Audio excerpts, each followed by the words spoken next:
నమస్కారం అండి. నమస్కారం. సార్ ఇప్పుడు ఆంధ్రలో ఎవరు సీఎం అవుతే బాగుంటుందని మీరు అనుకుంటున్నారు? ఎవరు చేసేదంటే అభివృద్ధి చేసేయని అవ్వాలి. చంద్రబాబు నాయుడు అవ్వాలి.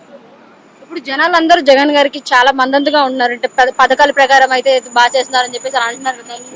ఏమీ లేదమ్మా. గూండాయిజం చేసి ఎవరి మీద పడితే వాళ్ళ మీద కేసులు పెట్టి అట్లా ఉంటున్నారు అంతే. ఏమీ లేదు. ఇప్పుడు మళ్ళీ మొన్ననే ఇక్కడ డ్రగ్ కేసు గురించి అది బయటకు వచ్చిందని చెప్పేసి అంటున్నారు. ఇది టీడీపీ వాళ్ళదని మీరు అనుకుంటున్నారా లేకపోతే వైసీపీ వాళ్ళదని మీరు ఇట్లా ఎవరిదన్నా గవర్నమెంట్ వాళ్ళ చేతుల్లో ఉంది కదా, వాళ్ళు చేయాలి కదా, ఎంక్వైరీ చేసి చెప్పాలి కదా.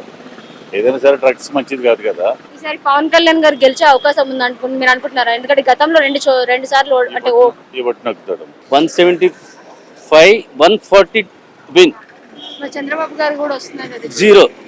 అంత డమ్మే. ఏం చేశాడు ఆయన? కరోనా టైంలో ఉన్నాడు, అడ్రస్ లేదు, ఏం లేదు.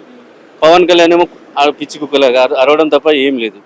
ప్రజలపై అప్పుభారం వేసేసి ఇప్పుడు పథకాలు ఇస్తున్నారని అంటున్నారు కదా. జగన్ అవన్నీ అన్ని బోకస్ అవి. అంతకుముందు వాళ్ళు చేయలేదా? ఎక్కడి నుంచి తెచ్చిపెట్టి వాళ్ళ జేబులో నుంచి పెట్టారా డబ్బులు ఏమన్నా?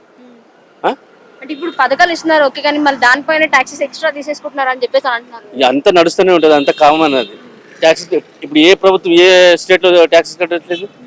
ఎవరు కట్టలేదు? జిఎస్టీ కట్టట్లేదా? సెంట్రల్ గవర్నమెంట్ పోవట్లేదా? వాళ్ళు ఫండ్స్ ఇస్తలేరా?